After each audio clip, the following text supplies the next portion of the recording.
platform here. Our experts will be happy to answer questions throughout the conversation today, and we'd love to hear what your thoughts are during this time. Have a number of guests within the community on today, so very excited to have everyone here. So Laurel, I want to see how we're doing today, ma'am. How are you going on? We're good. We're good. So again, we're heading into December. I cannot believe this year is going to end the way that this year did, but it is what it is.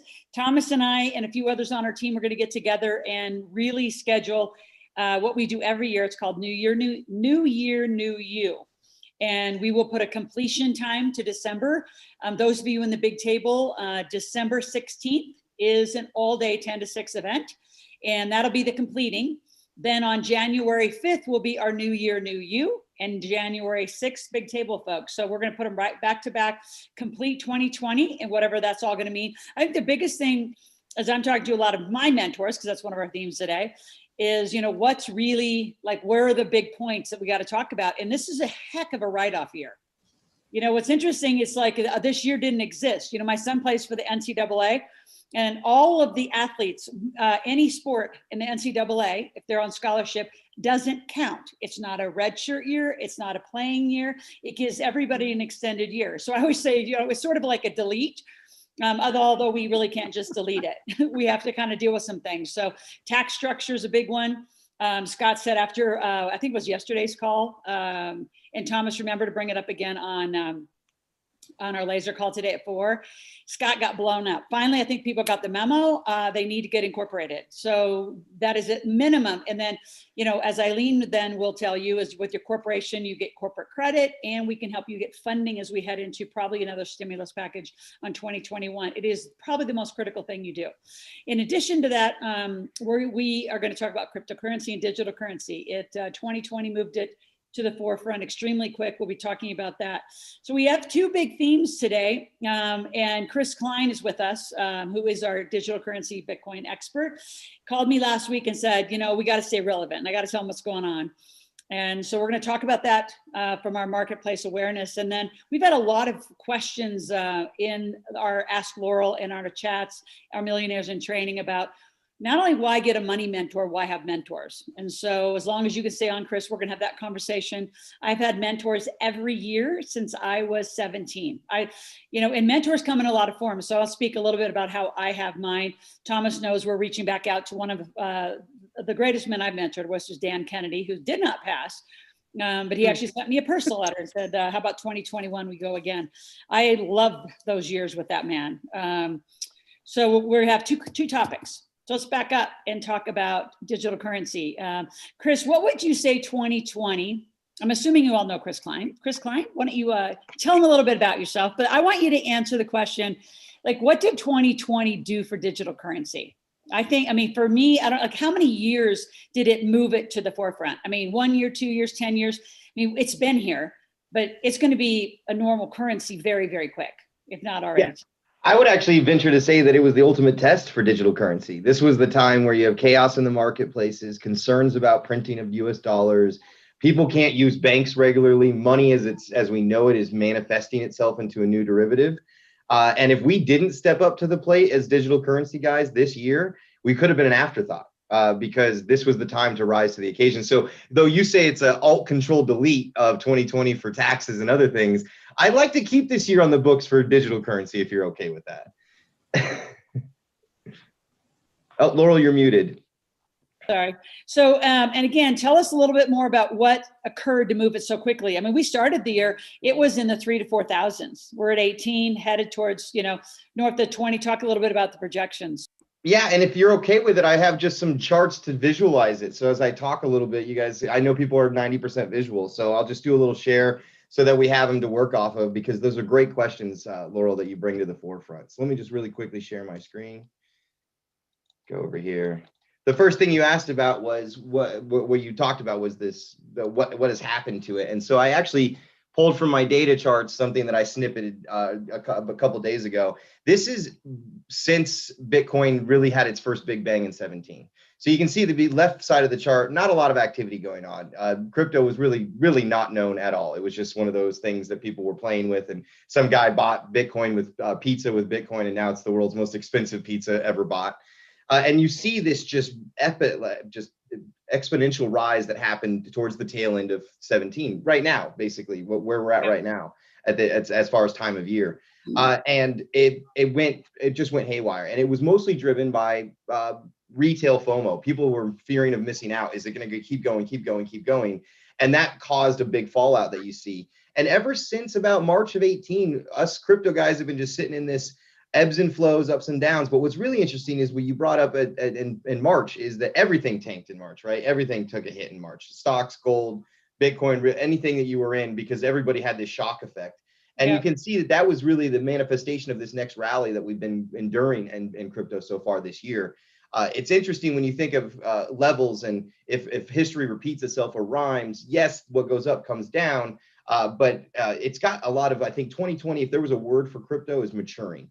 It had a chance to rise to the occasion. It matured. And what was driving it? Well, first, there's kind of four big things. First is bond yields went to nowhere. If you were a typical investor putting money aside into a bond, you were getting either at near zero or negative rates compared to inflation. So it was useless. It was really kind of you say it best all the time, Laurel, is money that's sitting around is dying. Lazy assets, right? Yep, lazy assets. At the same time, and what drove that is we started printing money at an exponential rate. Over the years, we've had QE since 2006, after the fallout of the recession. And people talked about, oh, we're printing so much money, so much money. Well, now we're printing money like we've never printed money before. It's like a new fad. Like, how much money can you print? And actually, I just saw a great article yesterday about London and the UK. For the first time ever, their national debt will exceed $2 trillion. So it's not just us. This isn't just United States monetary supply. This is all money that's out there, fiat currency, as we call it. You couple those two pieces with the pandemic. The coronavirus was definitely a time for us to shine, and a time for us, a time that is going to change the way that the economy works, whether we like it or not. It's a reality. Even before, we were at national debt rates that were at the level of almost World War II. And remember, we were fighting Nazis, the Japanese. We were trying to survive liberty, life in pursuit of happiness. We didn't care what it cost to build tanks and those things. That was a time where we had to put bullets in places so that we could save freedom. Can we do that again today? I don't know. It's a different world. We'll keep it in the United States. Yeah, I think we'll have, and even internally now we've got this stimulus 1, probably 2, 3, 4. We've got a new Democratic president coming in. They tax and spend, so we know it's not going anywhere. So you put all that together, and then the last piece that just started happening in the last, say, 90 days is that major players are coming in to mature us. First was this little company called Square that does payments. They made enough money that they had $50 million sitting on their balance sheet. And they decided, instead of keeping it in lazy assets, they put it to work in Bitcoin. And they have now made more money by that Bitcoin investment 90 days ago than they made all year as a business. And more are jumping on the bandwagon and doing that. The biggest was PayPal announcing users have access to trade, buy, sell cryptocurrency in the PayPal platform. Awesome addition. Cash App did it about 6-7 months ago. They added it in. Now these guys that are these new platforms are literally buying more Bitcoin than is being made. So Bitcoin is mined in a process, kind of like if you think of digital mining, like digging in the hole to get a piece of gold out. You've got to dig deeper and deeper and deeper as the gold goes away. Same concept with Bitcoin. And as it's coming out, it's being created. There's such a high demand. So basic economics, everybody knows the supply and demand curves. If supply shrinks and demand's going off the roof, you've got a perfect recipe. We call it the perfect storm for crypto this year. So comparative to what's happening on the left, which is we're printing money, we're trying to figure out how to get through Corona. We're shutting down all restaurants in Los Angeles again as of today. They're just crippling industries. These major effects while we're just printing money fancy free, versus an asset like gold, but actually even more finite, that is as a scarcity, lowers inflation, and really is, a lot of folks look at it as like a hedge against what could be the effect of all this printing of US dollars and things. Yep. So that kind of gets to this chart I shared in Boise, if you remember, but it's probably the best one to understand how money works.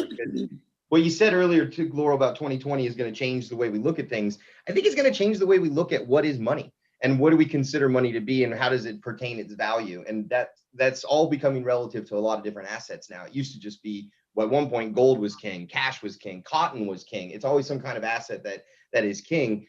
Now there's kind of a lot of relative competition in the space.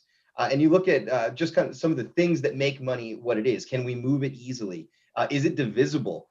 Is it durable? You look at, we basically, there's no change. You go everywhere nowadays and they say you got to pay with the exact change, or I think I saw CVS was rounding up every bill now to make it so it's even. With Bitcoin, you have 11 decimal points of divisibility. So we haven't even gotten into the surface of understanding how to use these things. And that's why it stands at this, I guess, on this pedestal with other currencies today, which is a big change from just a year ago when people thought crypto had its day in the sunshine and was over. The attributes of what makes money is really coming to fruition this year. So Chris, what do people do today? Right? I mean, we're at 18,000. I don't know anybody that I've talked to sees like, I think, is this the new norm? I hear a lot of people say, well, I'm going to wait till it goes back down. I think that's a big question in the community. What should I do today? And talk a little bit of how they can do that with you, especially once they're in coaching. I mean, a lot of you are wandering around, you're not really in our money coaching, process. So you don't have a real plan and you're doing, what would you call it? Any of you can speak to it. It's sort of like you're taking the little crumbs that we talk about and you're trying to build a pie and you don't have the right ingredients because you don't have the complete formula. So I always risk asking, kind of an advice question or what to do question. Because obviously for all of you, it's in the context of your larger plan for those of you that are with us. But just as it is a general huge question out in our Millionaires in Training group. Yeah, and it's everywhere. So it's they're not alone. A lot of people are wondering, okay, is it going to hit 20 and fall back, or is it going to skyrocket from there? And you could probably read an article that could tell you either thing at any time. Yeah. The thing that I think a lot of the members in the community have learned that have gotten themselves in order and gotten crypto like you exposed is positioning. If the thing drops $1,000 and that's your day to buy in, if your money's not where it needs to be inside of an entity or inside of a self-directed IRA and prepared to execute a trade, you've missed out on that opportunity. So a lot of times, folks, this isn't like other assets where they'll drop and then you have a few weeks or otherwise to jump in. It's momentarily. It could drop and then be back before you even you're thinking about doing it, and then you don't do it for 5 minutes and you go back and it's already changed. And so because of the speed at which the asset moves, positioning is critical. If you're not in position, and the nice part is, most of the other things that they're experts in the community, like the things that Randy and Kelly do at iFlip and some of the real estate for a transaction, they're all eligible inside the exact same self-directed IRA account. So if you get yourself in a place where you've got it where you need to be, then you can make the decisions that you're looking for. Because anybody that says they have a crystal ball this year, I would tell them to Control Alt Delete.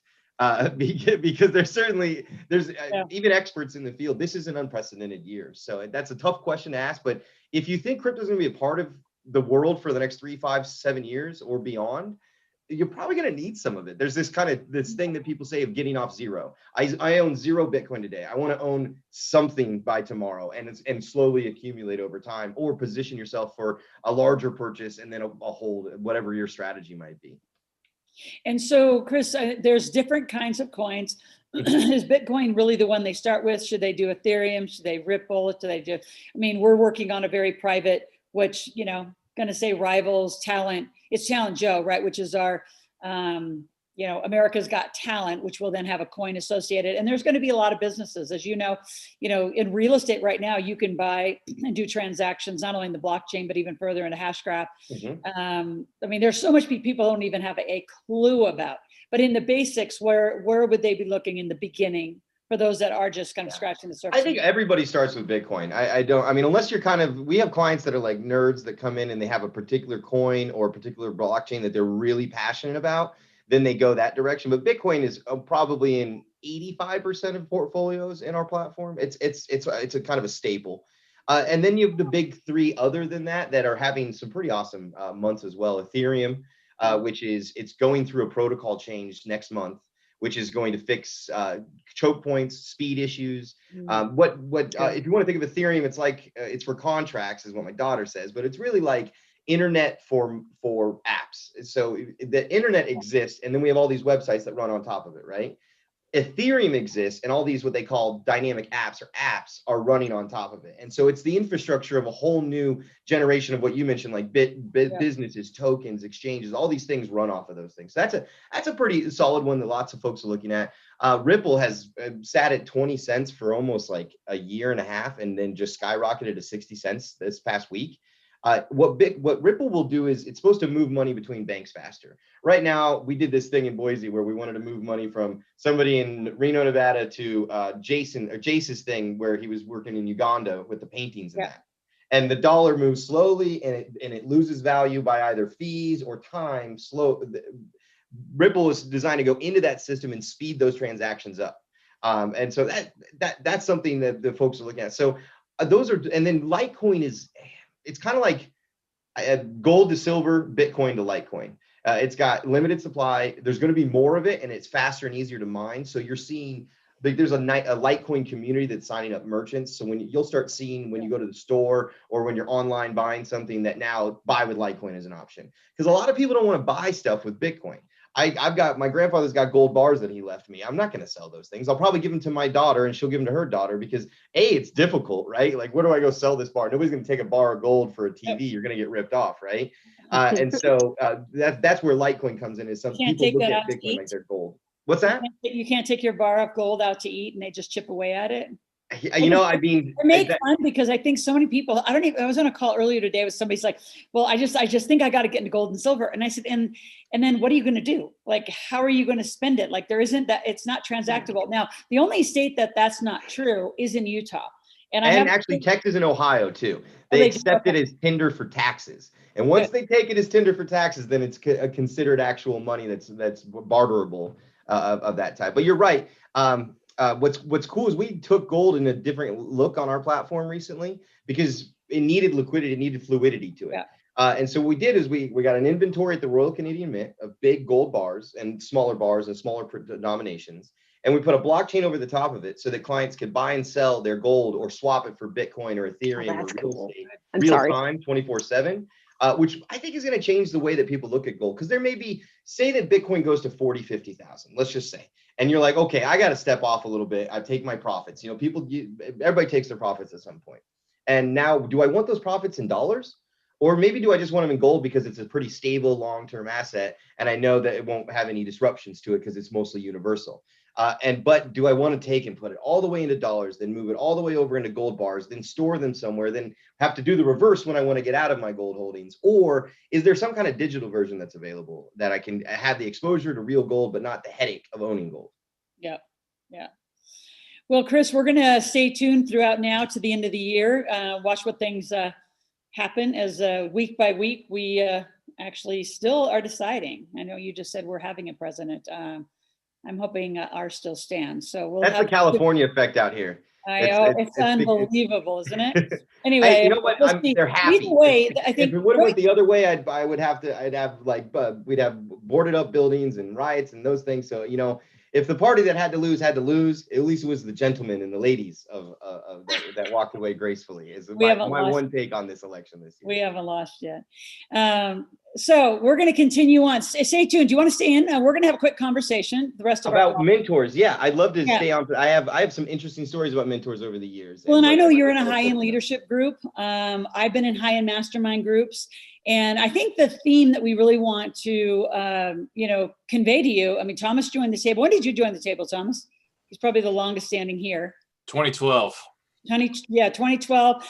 You've seen Ken Starks be back from like 2002 and 3. Known Scott Arden that long. So when you think about the duration of, I'm just going to say relationships, because like, to work together, to team together. When companies, I think one of the biggest leadership things we teach, and when you get into deal structure and deal making is when you really start experiencing it, like I think a lot of people think, they're going to become like my, because I always say, come on, kids, that's my funny little thing I say. But the truth is, like, I have very few employees that actually work for me that I can tell what to do. Right. So we're in contractual relationships. And I think a lot of entrepreneurs, as you step into being an entrepreneur, you don't know how to lead yourself. You're used to being told what to do or guided by a boss. Right. And the reason why mentors exist is because they kind of at some level take that role. I mean, I know I've taken that role for a lot of people who are transitioning from employee to entrepreneur, and they don't know what to do. They don't know how to produce a revenue producing day. They don't know how to get up and where to go. And then they work at home. It's even worse because their home is where they hang out, eat, do laundry, do all sorts of other things, not work. Yeah. So when you think about being an entrepreneur, if you don't have mentors, I mean, I don't even know how you perform. And I was just blessed. I kind of walked into mentorship because I studied, I just wanted to study money. And here's how my mentorship began before anybody told me I needed one. I was 17 years old. I had the book Think and Grow Rich. And I thought, well, this is like what I was going to commit my life and time to. Took a little break and did some fitness stuff. But for the most part, I always studied like how so few people figured out money. So I walked into a bank because, at 17, I didn't know damn thing about money, but I knew that that's where money was stored. And I asked the bank president, I walked straight in I was in aerobics. I just got done with aerobics class. So here are my gym clothes looking like hell, or like I just worked out. And I walked straight into a CEO, the owners actually at that point when he owned the bank. And I just said, I want you to mentor me. And he's like, well, who are you? I'll never forget how I got my first mentor because I still am friends with him today. Because we laugh about it. He said, you had no idea what you were going to ask him for. I said, I just knew I needed to ask somebody about money that knew about money, and people put money in your bank. That's literally how simplistic I was. And so I want to know what people invest in. You hold their money. Where do they put it to work? I want to work in your investment firm. And he's like, aren't you cute? I said, I am. And I said, you haven't even graduated college. Anyway, that was my first mentor. I don't think I really told the detail of that story about how raw it was. And he said, well, what are we going to do? And I said, I'm going to come with questions once a week. He said, I'll take you out to eat. And he said, you can't afford to take me out to eat. And I said, well, I don't care. We'll go to McDonald's. We just sit in your office. I just want to ask you questions. You answer them. And he said, you expect to I said, I'll pay you. He said, I'm not going to pay you. Anyway, fast forward, then I've had mentors forever because mentors' jobs, unlike having that boss, I think are to guide you, avoid costly errors, share their Rolodex, share their experience, and just provide guidance beyond anything that you can do. And then when you have masterminds together, it's almost like co-mentorship at a lot of levels. So what we've built in this community, I just created the structure for it, and amazing people showed up to help create what we have together. So I just want to talk, that was kind of my first. Maybe what we do is each of you go around, who was your first mentor, and how did you, like mine, I just kind of stumbled into the bank and figured it out. And then obviously got much more sophisticated at selecting very, intentional mentors. Let's go around the room. So Thomas, who was your first kind of mentor or group? And I have to add one more thing to this, because I think a lot of people, this is why, like I know 4 people right now from last week's show who aren't going to buy into our community because they were burned in somebody else's. So, what was the first program you bought or first experience? So let's just go around and each share, what was our first experience? Because sometimes they weren't all great. I paid a lot of money for people that were like, what the hell that was a waste of money. So yeah. Go ahead, Thomas. You want to use Yeah, so I kind of did the mentorship thing from afar. Tim Ferriss in his 4-Hour Workweek book was really instrumental in wanting to be an entrepreneur, but I never got involved working directly with Tim, never did anything like mentorship like that. And I'm kind of independent, so it's something I need to do to break out of my shell and make that happen. And I attended the 3 Days to Cash workshop in Chicago in 2012 or 2013. But that was the first time I went to an event, went to a seminar like that, made money like that, drank from the fire hose like that, and had everything happen that needed to be in one place. And it was one of those situations where it's like, I just met these people. This is the biggest ass kicking of an event I had ever done in my life, but I knew I needed to do more. And from that point on, working with some of the folks on the team, like our good friend Eric Metcalf, some of the folks like Dallin, Juan, Steve, some of the other marketing folks on the team were very influential. But just working with you for the past 5 years, I've had a chance to see a lot of what it is you do and learn a lot from a mentorship perspective. So in terms of what you want to see and what you want to do, if you want to watch someone who flies 1,000,000 miles an hour, manages over 100 different companies, or I forgot how many it is right now or what it's been, this is the perfect opportunity, because you realize that it can't be a situation where it's easy, and it can't be like all friendly sometimes. I mean, it's about work. You got to get stuff done, and thankfully you've kept me honest. You've slapped me around a couple times, but we've been able to get some stuff going, and I'm all the wiser for it, and I totally appreciate it. And just one last thing, especially in this community, not only mentors, but you also learn about like new markets in general, which I think is the most important thing. I never would have learned about Bitcoin and crypto in this community. Also real estate, specifically tax liens and tax deeds. I mean, just the fact you have that community, you can get involved with these deals and learn all about it is what I love so much about this group and being a part of it. Yep. Thank you. Eileen, what about you? I know on a recent call, I think actually on this, the event broadcast, you said you spent hundreds of thousands as well. I did. My first mentor, and I didn't even realize it was a mentor at the time, was back in 1976 when I had my first job after high school. And I was in retail, and she taught me everything possible. I wanted to be the best salesperson. I wanted to be the best manager. And she was the starting point for me to realize mentorship was important. So as I went through, I never am shy about asking for help. If I don't know something, I'm going to research it, or I'm going to find the people that can help me do what I want to do. But first, I had to be very clear on what I wanted. And for years, I wasn't. So I am a lifetime student of personal development, because I would buy every program that was put out there. I would go and work with this coach and work with that coach. But what I learned along the way is that I wasn't clear on what mentorship I actually wanted. So when it came to money, because that's the arena I'm in now with all the credit pieces, I needed to find somebody that was intelligent about the money conversation. And so I started stalking Laurel years ago. She didn't know that I was stalking her, but I was getting involved in reading all the books. I was anywhere that Laura was going to be, I was watching. She didn't know that at the time. And then we finally connected in 2018 because I decided I need this person in my life to help me understand how money really works, how I can invest it, how I can make it, because I was a spender. I made good money, but I spent it. About you. I was a spender. I used to take my friends out because, I'm a dancing queen. So we went to all the clubs. Sure. Everybody had a good time. I was footing the bill, not realizing that was a bad thing to do. So the mentorship for me and coming into this community in 2018, my husband and I, we had the conversation. It's like, we have money conversations, but it's not about the right way to use money, the right way to make it, how to grow the business. Since 2012, we were struggling to get our business going because I was grasping at straws and I wasn't hiring the people that could help me. I wasn't working around the community that could help me. And I get that now. From 2018 till now, so much growth has happened, and it's because I have the mentor that I need. So, well, I'm going to come back and ask a question, so I'll let you guys start thinking about it. What were some of the lessons, like the rough ones, and then, the obvious ones learned by mentors? Because in my experience, it was the rough ones. It was when Bob Proctor fired me after, I don't know, I'd paid him 25 grand. It was maybe 4 or 5 months into the year, and he fired me. So I'll come back to that story. So think through that as we're going to share. Also, so Tamar, who was your first mentor? What was your first introduction to having a mentor? Because I don't think, we're taught that employee is what drives me crazy about being entrepreneurs. You're not looking for an employer, right?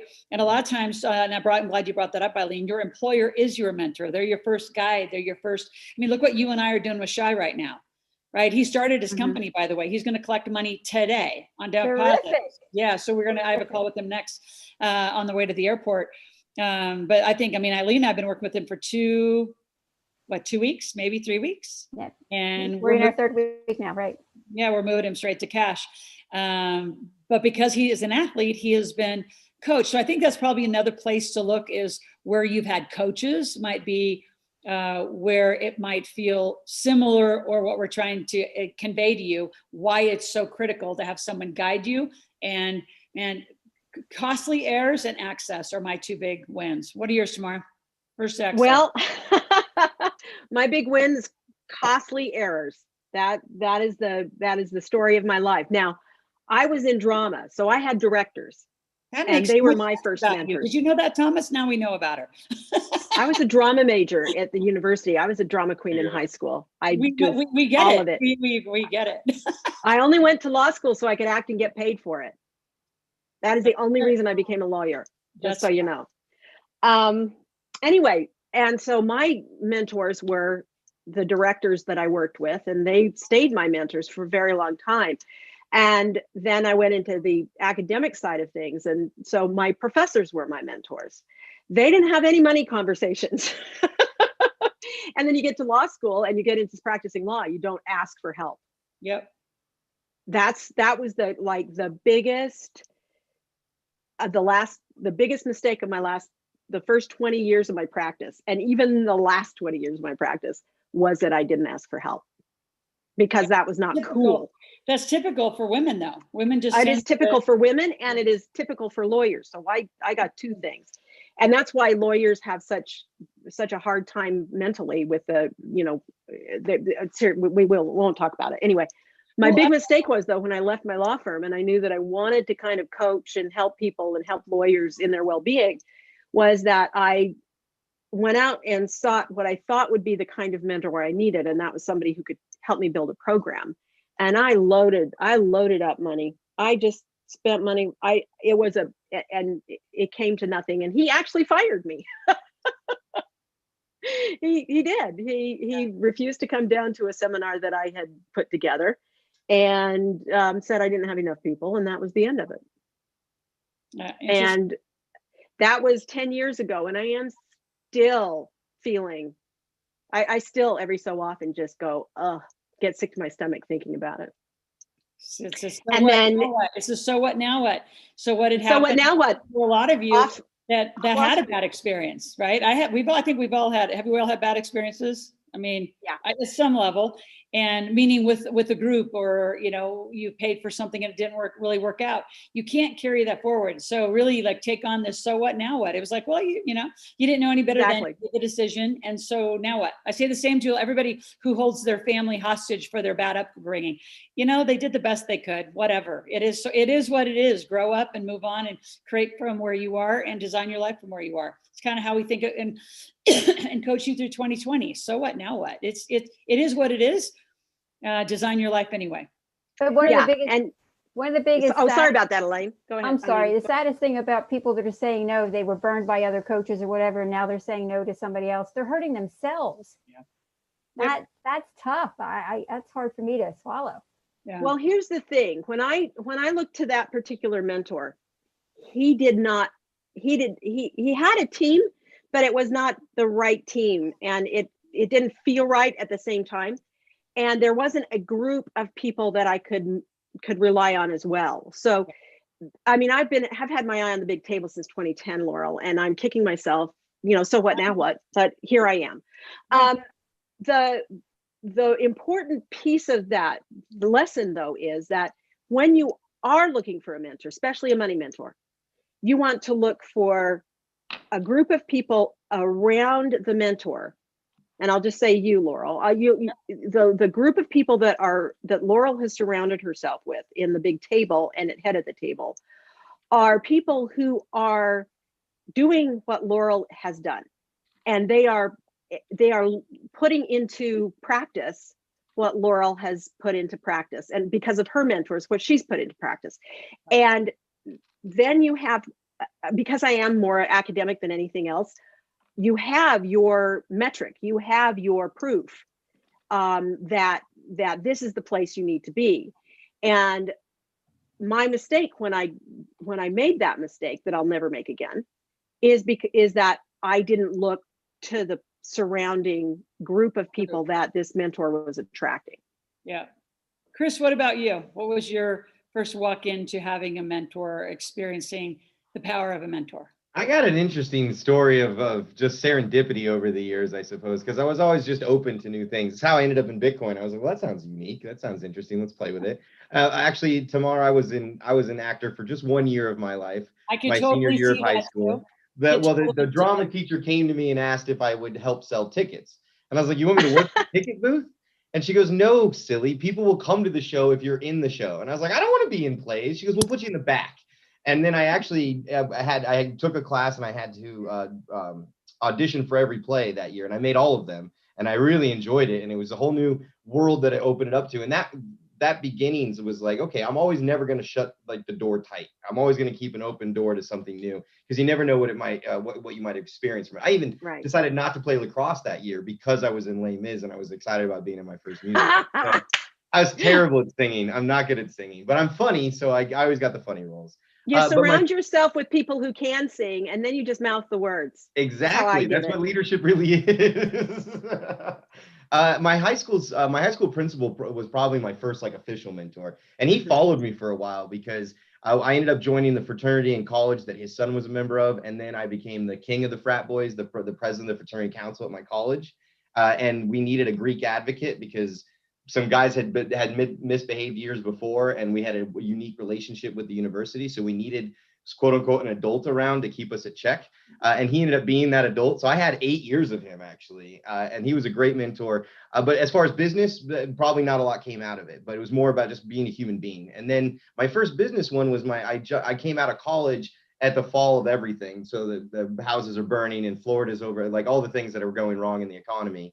So there wasn't a lot of pickings for us kids at that time. Like it was the next generation wasn't leaving. Even if you had a master's degree, you were getting pittance. So I was like, you know what? I'm not going to fight the grain. I'm going to try some entrepreneurial type things. So I found a guy that was trying to build a company, and I said, I don't know a lot about business, but I have a knack for just natural things. Can I come in board and I came on as an intern, and I left as his operating officer, not officer, just operations director. And I learned the backbone of a business. I also learned what happens when you don't make action, because he had analysis paralysis. I learned so much from him. I'm like a super nerd and can talk to my CTO and at levels that I should never be able to talk about because where I'm at in my role.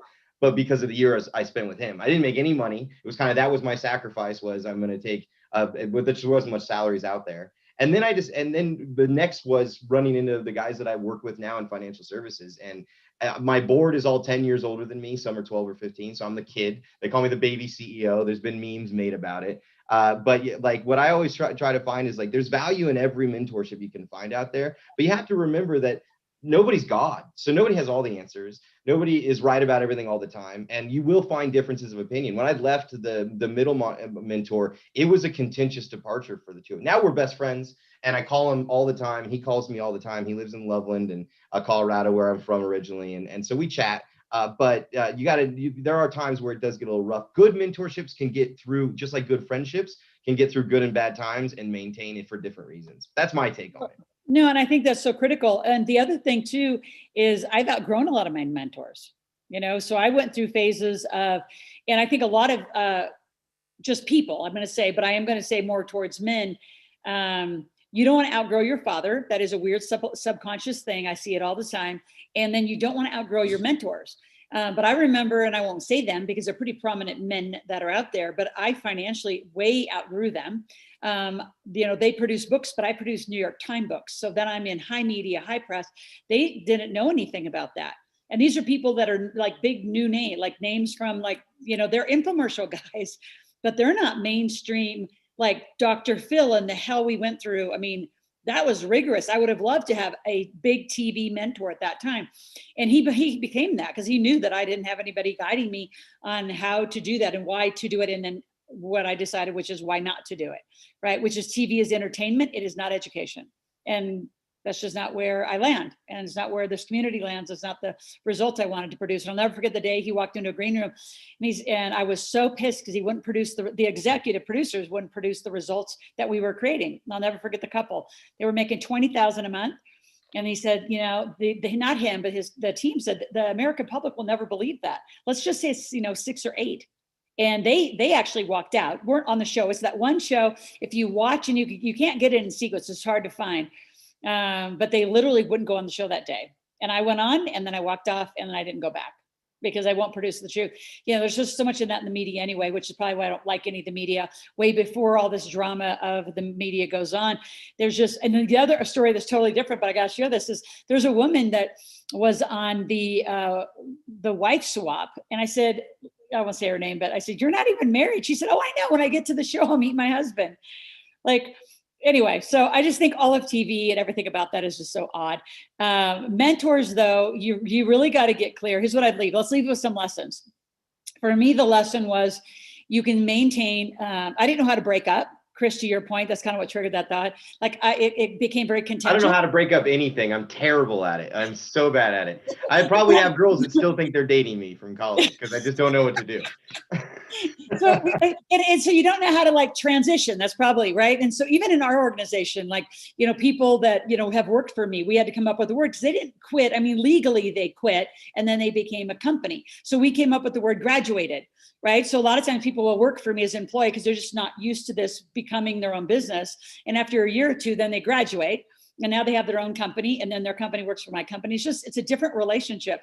So, you know, I think over time, you're going to go through those phases. But I think as far as lessons learned, I'd say number one, with lessons learned, I couldn't even imagine. First, I just got like my biggest lessons is costly errors and access. My God, some of the access I've been granted on the planet by other people's Rolodex is extraordinary. It's just been world class. I mean, I've had access to kings, queens, princes.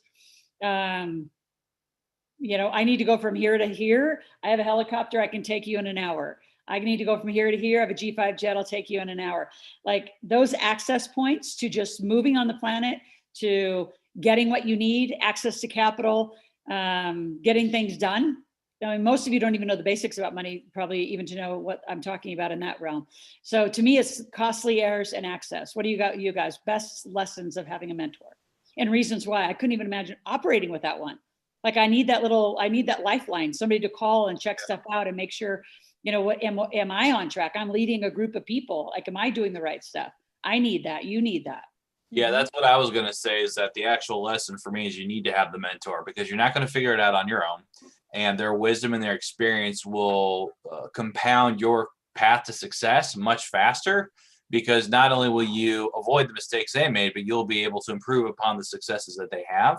And so that's why, you know, we've had some people who are a little hesitant about joining the community, you know, just because of, you know, the nature of how long or how short they've met you. And it's like that, you know, at this point shouldn't matter, because anytime you wait on holding anything up, it's an opportunity cost. And like Tamar and I, you know, both would have said, we wish we would have actually done our table experiences faster. Maybe there's just that stubbornness piece of us that just thinks we have to do everything our own way. But then you realize that there are other people out there that know it better. And it's like, you know, put the ego at the door, get in here, get yourself checked and get working, and then get your mentor. You'll be good to go. Yeah. Mine was document. Oh, I'm sorry, Tamar. No, go ahead, Chris. I was just going to say that, but you say it. Document, and not in a bad, not like where your lawyer says document everything. If you have a good mentor, you're going to have conversations with them that don't make sense at that moment in time. They're not going to apply to this solution that you're looking for, this problem you're dealing with. But 3, 6, 9 months later, like I keep them fresh in mind because I'm weird and I can't forget anything. But I have legal pads that are labeled. My daughter laughs at them. She goes through and she's like, she thinks it's cool because she's like, Dad, this was 6 years ago. Where were you at when you wrote this down? Just always have a notepad available, and not just for the scribbles, because sometimes that happens, but also for just sometimes brilliance hits, and you may not need it right then, but you could use it later. And if you're going to spend time, it's a symbiotic relationship. They're spending time with you, hopefully getting something out of you, and vice versa. Because now I'm evolving into the mentor stage, not the mentee stage. I've been getting invited a lot for leadership programs and things to take on kids or college graduates, or et cetera. And it's a two-way street. I'm getting fulfilled out of it because I hope the kid succeeds and does something great, and I get to say I knew him. That's the ultimate goal. So document, because you'll never know what you're going to want to go back to, and it's kind of fun sometimes. So critical. But I want to also put a big exclamation point on what you said. You know I'm the mentor of many, but I have mentors too. And then here's another one. I was going to kind of wrap with this, but it's just the right time. I got to put it in. Is there's things that I look for to Chris, for example, who's an expert, but also a mentor for our community in digital currency. I know I'm going to use Tim Chris Fish because I'm on the way up to Boise for the holidays to spend with them and to look at a huge 390-acre ranch. And then you guys can all come and hang out on the Dude Ranch, just, cattle, horses, the whole thing. We'll walk around and talk about things. But the being mentored and being a mentor, I don't care what level you are, I think is critical. you know, like I know my son, he's only 21, but he has mentored a lot of younger kids. He has taught, you know, money at a teenage level at like Eric Swanson's events for Habitude Warriors. He wrote a leadership chapter at, I think, 15 years old.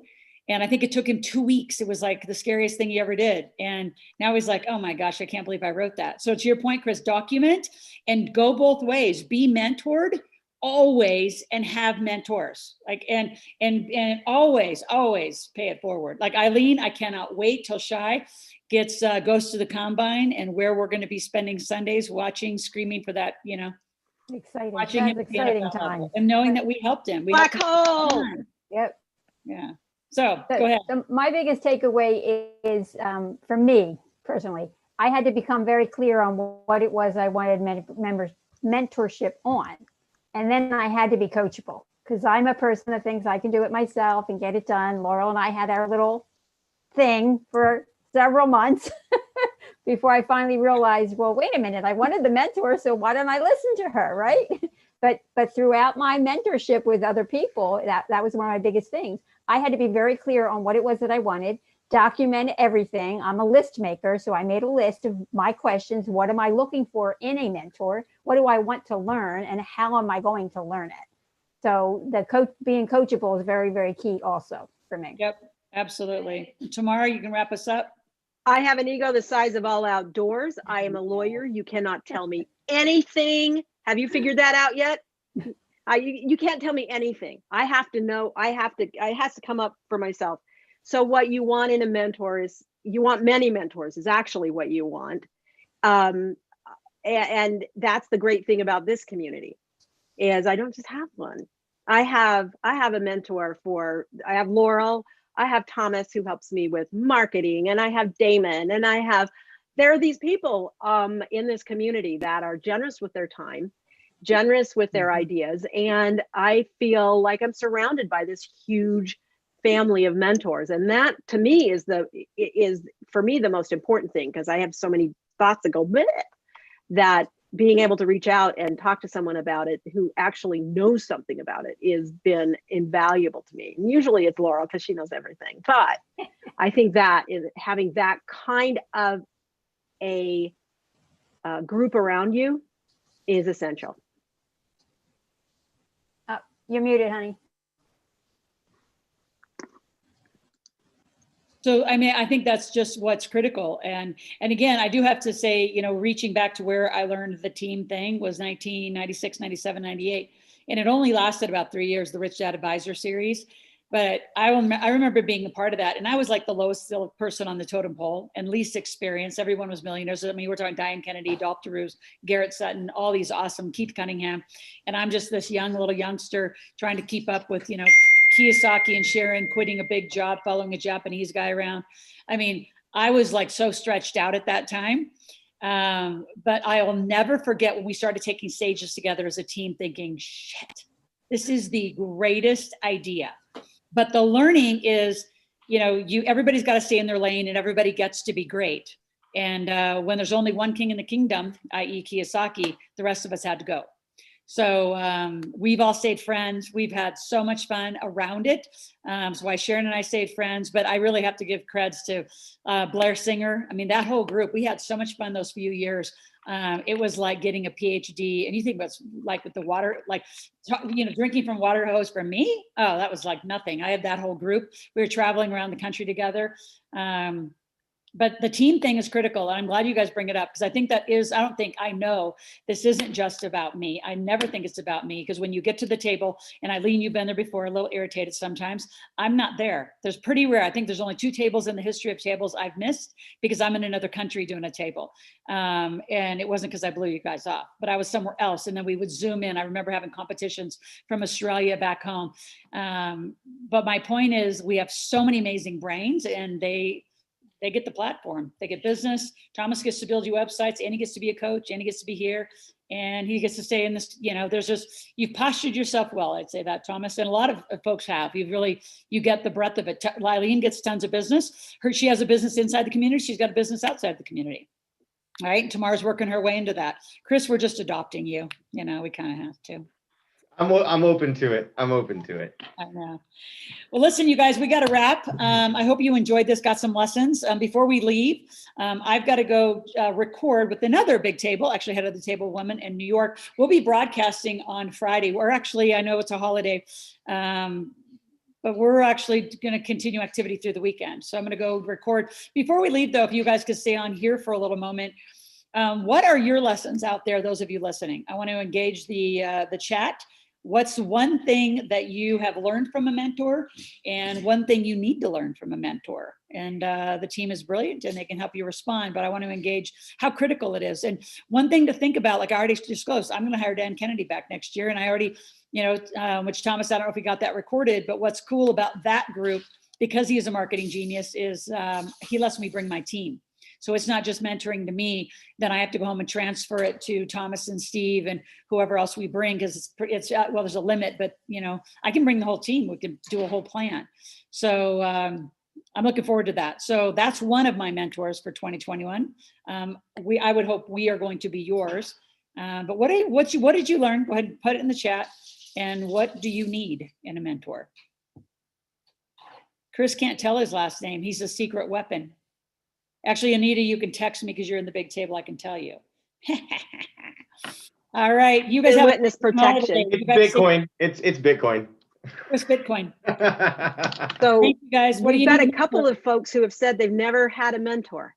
Oh, you're about to change. So add into that for those of you engaged. Like, we don't need to end this broadcast. I really want you guys to get this. It's critical. Yeah. You will never be alone again when you get the power of a mentor, and which really I make them family. I get them so close because it's critical. If you've never had a mentor, you need to at least think about our fast cash coaching calls, because it's kind of you're trying to explain something to somebody who's never done something like that before. And once you have that experience, the light bulb should pop off. And you'll start saying, oh, wait a second, here's a resource I have multiple times per week, helping me with a lifelong problem that's going to be able to help me move me forward. And if you've never had that mentor thing before, you want to try it at some level, Fast Cash could be a great resource for you all. We're just biased. You want to obviously use someone here in the community. But if you've never had a mentor, you definitely want to start using one. And you don't have to necessarily be coy about it. Obviously, with Laurel's example about tracking down the bank president after a workout, but definitely the information, the wisdom that you'll get, it far outweighs the negative consequences of not working with one. And I'll just leave it in that. Right. And Rob says an interesting thing. Sorry, the one more important thing to say to that, though, is to Eileen's point, you have to be coachable, because if you're not coachable, it's not going to mean anything. And you may think you're coachable. I'm sure Eileen thought she was coachable before she really got to the point where it broke through and understood what you need to do for growth. So I'll leave it at that. Any closing words? I know we're getting to the top of the hour here. I want to make sure we have a chance to let people close it out. I just want to say thank you. I always love being here with you guys. It's like my favorite part of every week. So thanks again for having me, as always. Thank you, Chris. People in the chat are saying, Chris, that you could play Superman. Well, I do look very different without my glasses on. Like they do change me quite a bit. Right. Thanks, everybody. I'll talk to you soon. Happy Thanksgiving, Chris. You too. Happy Thanksgiving, everybody. Bye-bye. Thank you.